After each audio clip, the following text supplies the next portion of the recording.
টানা বৃষ্টিতে ভয়াবহ বন্যার কবলে ভারতের উত্তরাঞ্চল। আসামে বৃষ্টির সঙ্গে বাড়ছে নদ নদীর পানি, একই সঙ্গে বাড়ছে প্রাণহানির সংখ্যা। 4টি পয়েন্টে ব্রহ্মপুত্র নদ ও একটি পয়েন্টে কুশিয়ারা নদীর পানি বইছে বিপদসীমার উপরে। পানিবন্দী রাজ্যের 27টি জেলার 14 লাখের বেশি মানুষ। ভয়াবহ এই বন্যায় সবচেয়ে বেশি ক্ষতিগ্রস্ত বাংলাদেশ সীমান্তবর্তী ধুবড়ী জেলা। 2500-র বেশি গ্রামে নষ্ট হয়ে গেছে প্রায় 40,000 হেক্টর ফসলের ক্ষেত। 1.5 লাখ বাস্তুচ্যুত মানুষের জন্য প্রায় 400টি রিলিফ ক্যাম্প খুলেছে রাজ্য সরকার।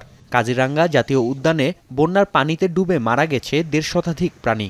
430 বর্গ কিলোমিটার উদ্যানের 62টি ফরেস্ট ক্যাম্প এখনও পানির নিচে। 135 animals we have rescued and 159 have died due to various causes including drowning.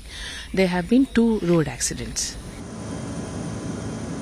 আসামের পাশাপাশি বন্যায় ধুঁকছে উত্তরপ্রদেশ। ভারী বৃষ্টির কারণে রাজ্যের 12টি জেলার প্রায় 8 লাখ মানুষ বন্যার কবলে। 5টি নদীর পানি বইছে বিপদসীমার ওপরে। বন্যার পাশাপাশি বাসিন্দারা প্রাণ হারাচ্ছেন সাপের কামড় ও বজ্রপাতে। শুধু বুধবারই রাজ্যটিতে বজ্রপাতে নিহত হয়েছেন কমপক্ষে 47 জন। বন্যা কবলিত অঞ্চল পরিদর্শন করে বন্যার্তদের সহায়তার আশ্বাস দিয়েছেন মুখ্যমন্ত্রী যোগী আদিত্যনাথ।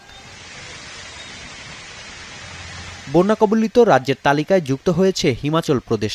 27 জুন থেকে ভারী বৃষ্টি ও বন্যায় রাজ্যের আর্থিক ক্ষতি ছাড়িয়েছে 172 কোটি রুপি। আসাম ও উত্তরপ্রদেশের মতো হিমাচল প্রদেশেও বাড়ছে প্রাণহানি।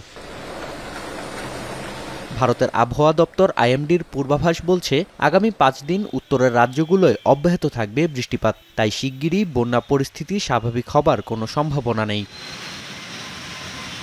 নাফি আরমান মনন, এখন বিশ্ব।